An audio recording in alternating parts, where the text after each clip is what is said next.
Olá, olá, olá. Hoje eu tô gravando aqui muito.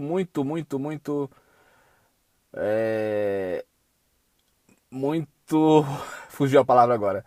Tô muito improviso aqui, dentro do carro, transmitindo mais um Periscope para comentar rapidinho sobre os assuntos do Alexandre Sena Show, edição número 3, que foi ao ar no último dia 15. E foi uma edição recheada de atrações. É, Falei bastante sobre a crise política, falei bastante sobre o Evernote, né? Trouxe uma entrevista Vladimir Campos a respeito do Evernote. Enfim, deixa eu ver como é que fica a eliminação melhor aqui. Tá super complicado. Hoje emergencialmente, eu tô tendo que transmitir de dentro do carro. Transmissão assim muito heróica assim, mas vamos lá. O que acontece? Com relação ao Evernote, eu acredito que não adianta ficar falando aqui, falando sobre recursos do Evernote, falando sobre possibilidades da ferramenta. O melhor que vocês têm é acompanhar as redes que o Vladimir Campos criou a respeito do Evernote, especialmente no Telegram, que é um aplicativo que é similar ao WhatsApp, é o concorrente do WhatsApp. O Telegram permite inclusive a formação de grupos e listas de distribuição temáticas. Então, lá no Telegram tem um grupo do Evernote que o pessoal fica trocando informações, ideias a respeito do Evernote. É um grupo bastante focado, então não tem piadas, não tem conversa fora de assunto, é só sobre Evernote, só sobre a possibilidade do aplicativo, de melhorar a produtividade e tudo mais. Então, eu convido vocês a acessarem o grupo do Evernote, é o Diário de um Elefante, o grupo do Evernote no Telegram. Procure lá no site do Vladimir Campos, que lá tem o link para você acessar esse grupo no Telegram. Se inscreve lá no Telegram e todas as dicas a respeito de Evernote você vai curtir, você vai acompanhar desse grupo aí que é realmente muito interessante, muito proveitoso assim, para quem gosta de produtividade, quem gosta de dicas sérias para melhorar o seu dia a dia, o seu rendimento em trabalhos, em questões profissionais, em trabalhos de universidade, mesmo para organizar a vida pessoal. Eu acho que o Evernote é uma ferramenta fantástica e esse grupo está aí para ajudar vocês. Da minha parte, eu tenho usado bastante o Evernote agora que eu retornei à universidade, né? Estou cursando faculdade de computação e tenho disciplinas. Estou cursando duas disciplinas agora, uma na área de educação, a outra na área de informática mesmo, algoritmo e programação de computadores. Eles passam bastante material e eu tenho utilizado o Evernote muito para organizar esse material que os professores passam, né? Principalmente slides, né? E alguns textos para leitura. Então, tudo isso o Evernote tem me ajudado bastante para otimizar, né, minha organização de conteúdos de coisas que eu uso na faculdade, né, para estudar, enfim, para revisar conteúdos e tudo mais. Ok? Evernote, acho que é um tema que se esgota por aqui. Como eu falei, o melhor que vocês têm a fazer é acompanhar lá o Vladimir Campos, acompanhar as postagens que ele faz a respeito do Evernote, acompanhar o grupo Diário dos Elefantes no Telegram e se informar melhor sobre o que acontece com relação ao Evernote. Agora, o outro assunto que é política. O assunto política foi bastante explorado aí no último podcast. Eu comentei aí dos desdobramentos aí da Lava Jato e a indicação do Lula para a Casa Civil. Acabou que o Lula ainda não tomou posse na Casa Civil por conta de medidas judiciais que foram tomadas. Alguns juízes aí estão operando politicamente, né? E estão fazendo de tudo para atrapalhar a ida do Lula para a Casa Civil. Na próxima semana agora, o STF deve decidir sobre alguns mandatos de segurança aí que foram impetrados aí. Eu sou muito leigo de legislação, não sei se foi mandado de segurança ou foi liminar. Eu só sei que o Lula está impedido de tomar posse na Casa Civil enquanto não se julgar em última instância o mérito, né? E aí nessa semana agora o STF deve estar fazendo esse julgamento.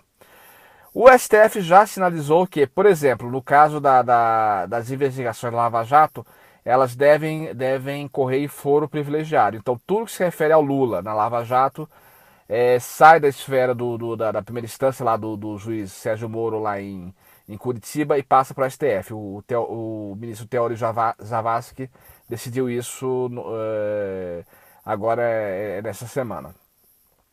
Então, o que tá dependendo agora é essa questão da possibilidade do Lula assumir ou não o ministério, né, assumir a chefia da Casa Civil.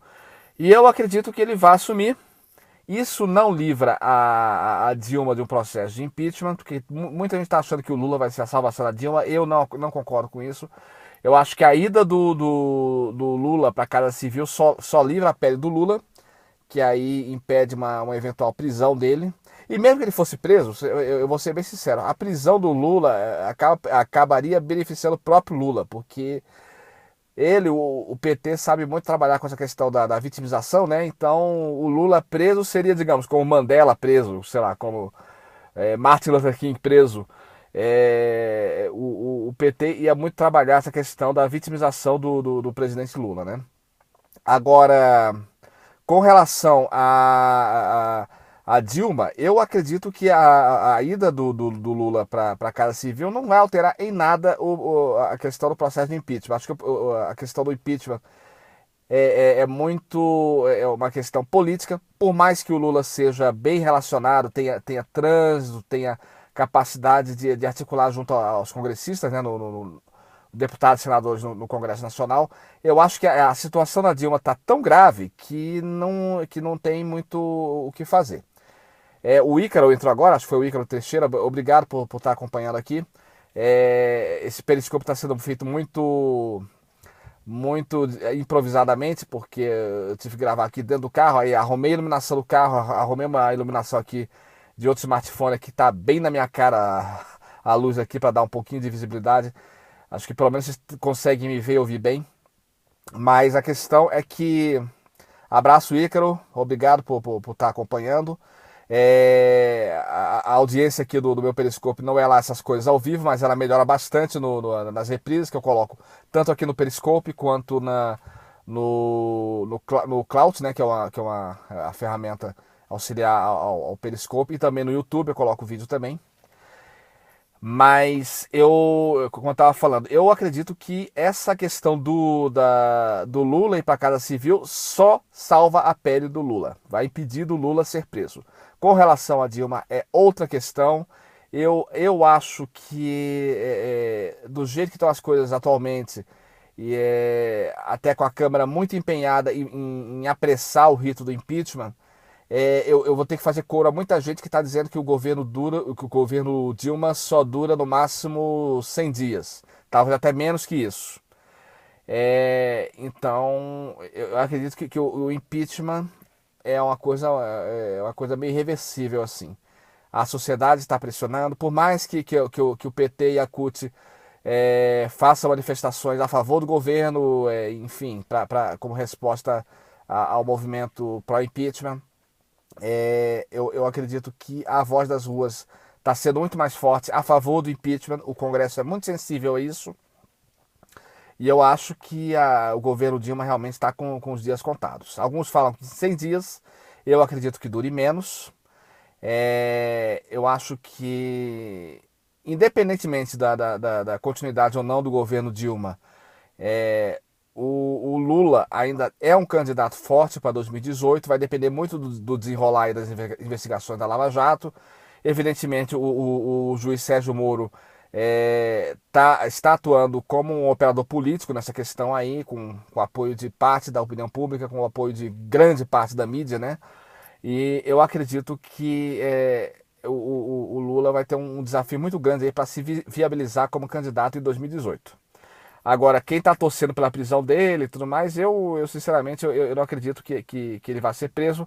E como eu falei, se ele for preso, vai acabar sendo um fator favorável a ele. O PT vai trabalhar muito com a questão da vitimização. O Lula preso, como eu disse agora há pouco, vai ser que nem o Mandela preso, vai ser que nem o Martin Luther King preso.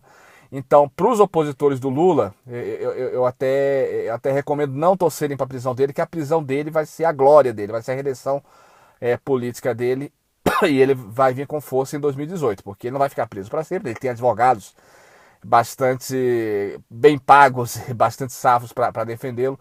Eu acredito que ele consiga, eventualmente, se ele for preso, ele consiga escapar da prisão. Então,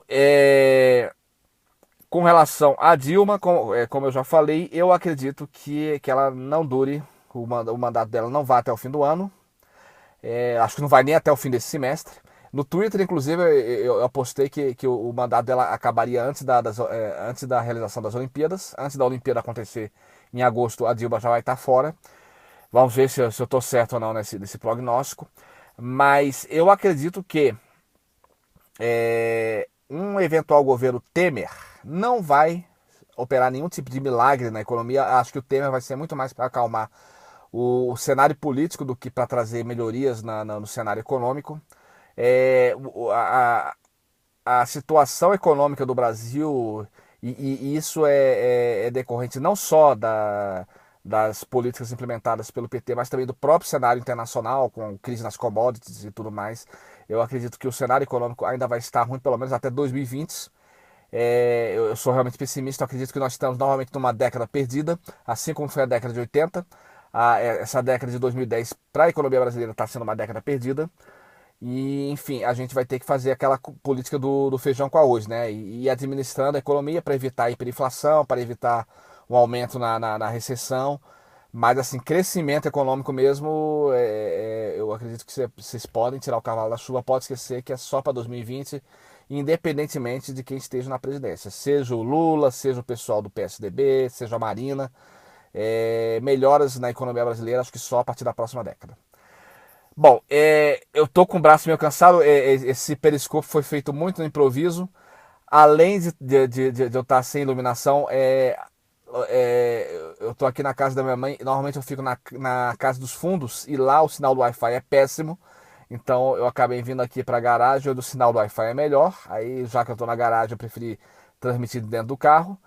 Mas, além disso, tem um outro fator que me atrapalhou bastante esse periscópio, é que eu perdi o meu tripé, o tripé que eu segurava o meu iPhone, que eu faço as transmissões, e eu não sei onde é que ele foi parar. Normalmente ele fica dentro da mochila, não tá mais dentro da mochila, procurei em todos os lugares. Vou ver se por acaso eu deixei lá no meu trabalho, porque muitas vezes, a maioria das vezes eu transmiti o periscópio de uma salinha lá do meu trabalho. Só que realmente ela sumiu o tripé e agora eu tenho que achar. Enquanto eu não achar esse tripé, eu vou ter que ficar segurando o iPhone na mão e isso com o tempo cansa, né? Obrigado, Verônica, por ter entrado, Velunguinho lá do Twitter. Acompanho ela no Twitter, acompanho no Facebook, ela também está me acompanhando aqui no Periscope. Como eu falei, as minhas transmissões ao vivo no Periscope não são campeãs de audiência. Eu vejo gente com mais de 200 seguidores ao vivo nas transmissões do Periscope. As minhas já tem uma limitação que normalmente o horário que eu entro não é muito favorável. Hoje, por acaso, eu entrei à noite, mas normalmente eu estou entrando à tarde, que não é o horário de grande audiência. Mas as reprises do Periscope são bastante assistidas. E eu fico muito feliz de estar angariando aos poucos audiência aí no Periscope também.